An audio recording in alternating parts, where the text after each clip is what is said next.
Lesson number 4, your race is not your identity.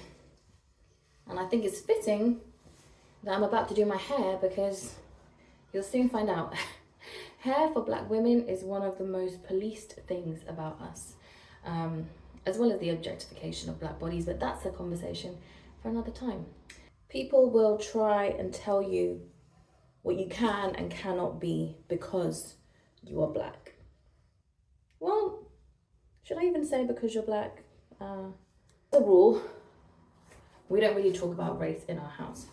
Not because I don't think it's important, but because I think there are other measures of humanity that mean more. But recently you came up to me and you said, "Mom, am I Black?" And I was a bit saddened by the question because one, someone had made that distinction to you and it wasn't me. And also I had to explain a concept to a child that in your childhood, I don't think children should be thinking about race. I think children should be as innocent as possible to the injustices of the world for as long as possible. But as I went on to explain, I said to you, you are not Black because you have Black colored skin. Of course, you are brown. Your skin is brown. And there are many people that have brown skin. But in order to group people together, it's easier to say people from Africa and from the Caribbean are Black, and that's what we're called. And when we have to fill out a census, we're called Black British, and we're forced to tick a box that sometimes doesn't really apply. I mean, even for me, my mom's background is from the Caribbean. My grandma and grandpa are Bajan and Grenadian respectively, and my dad was from Ghana. Now, if you have a look at the UK census, and any kind of form that they want you to fill out, whether at a GP or anywhere else, they will ask you, but actually even application forms, more recently as I'm looking at different jobs, there's a section at the end about ethnicity. And they ask you to put, are you Black, Black British, Black Caribbean, Black African, Black other? And you need to fill in a box. There are going to be many boxes in your life that you are encouraged to tick, even if they don't really fit. And once again, another unpopular opinion, there are many people that would disagree with me, but I think history would show that race is not real. It's not real. It was something that was created to justify heinous crimes against humanity, such as slavery. If you could prove scientifically that you were superior, if you could homogenize groups of people so that you could rule over them, that would be a win for you. And that's essentially what race is and does. As soon as people were grouped together by race, then came all of the propaganda, Black people, regardless of where they come from, have smaller brains, therefore they're less intelligent, therefore they're not able to rule themselves properly, they're savages, etc., etc. A lot of rubbish. But unfortunately, there are people that still think like that. And even though I have not experienced systematic racism, I guess, as strongly as some of my peers or others who may be of a darker skin tone, I'm fully aware that here in the UK, there are still those who live their lives under that ideology. However, the reason I've said your race is not your identity is because you can be whatever you want to be. There is no, I can only do this because I am Black. I should like this because I am Black. I remember in secondary school, actually. Secondary school was an interesting place. I went to Slough Grammar School, and there were people from many ethnicities there, but I think predominantly people from Indian communities were there. And unfortunately, even people who are being kind to you, they have perceptions of what it means to be Black. And you will learn this.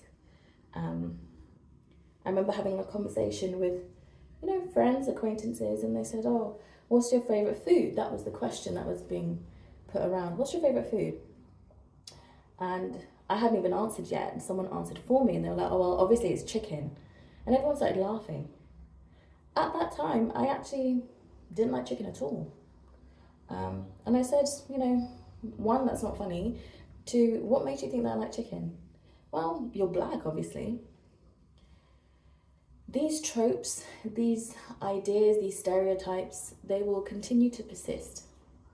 And if you're not careful, it's easy to play into stereotypes. As much as it's unfair, it's important to have double consciousness in this world. And I was told from a very young age, you know, you can't be like everyone else. You need to be better than everyone else so that you can be at an advantage. And now that I'm a parent, as much as I don't want to send that message to you because it adds a lot of pressure onto you, I'm also aware that it's true. But I also want to add on top of that, you should aim to be the best because you have the potential to be.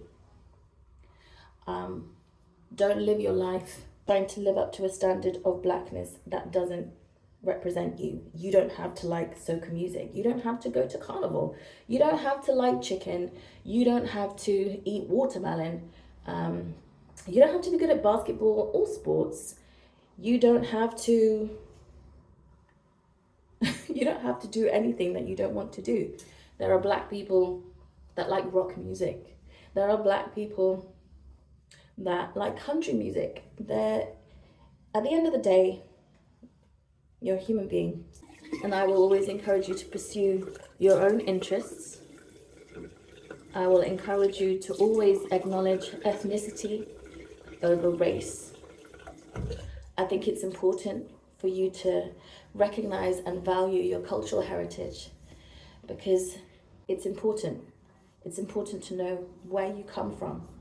It's important to reclaim your history so that people can't tell you lies about who you are and that you start to believe them.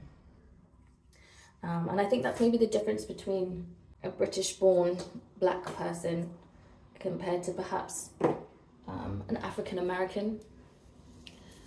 A lot of us here in the UK have had access to our cultural roots. You know, we've been able to track down our ancestors, find out where they were from, and identify with our ancestors in that sense. Whereas the displacement that happened to slaves in America has meant that they've had to create a brand new identity that's separate from their roots. And so when I listen to, you know, various YouTubers in America and who talk about racial politics and they're black and they're proud of that identity, it's not to take anything away from them, but I recognize that their history is different. And so their understanding of their identity is different. But I think it's always dangerous to live under and live through your race as an identity. You are so much more than that. We all are. We're human beings. And when we decide to single ourselves down to one specific thing, whether it's our race, whether it's our sexuality, whether it's our intelligence, we are misrepresenting ourselves and we're actually stunting our growth. We are all more than one thing. And so my message to you is, you are more than your race.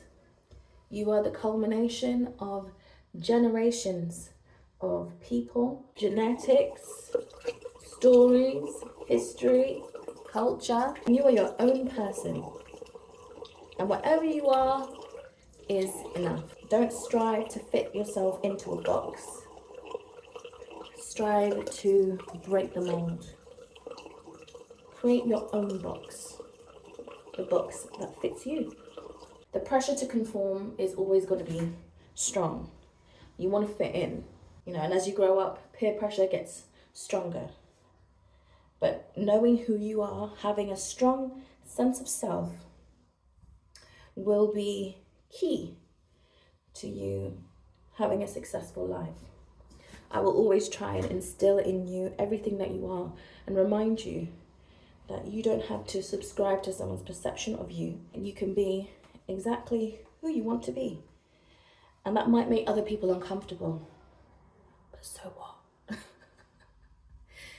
Do it anyway, because the sooner that you can be your authentic self and not feel like you have to live up to any stereotypes, the sooner you will be free. And it took me a while to get to that realization.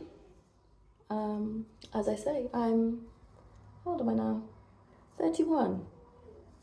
And I finally understand how important it is to not give a damn, to not live for other people. And that's not to say to not fulfill my duties or anything like that, but to not be afraid of being different, to not be fearful of standing out of the crowd, to not be afraid of not fitting a mold. Because the ones that do the best in life are the ones who pave their own way. They become the trendsetters. And you, and I'm speaking to Ava at this point, you are, and you've always been, someone who doesn't subscribe to the norm. You have your own ideas. You're an innovative thinker. And that's one of the qualities that I admire about you. And one of the qualities that I hope this life never drums out of you. Think big, carve out your own way. And don't listen to those that would stunt your growth and tell you that you can only be a certain thing. That is my message to you. You are more than your race. You are awesome.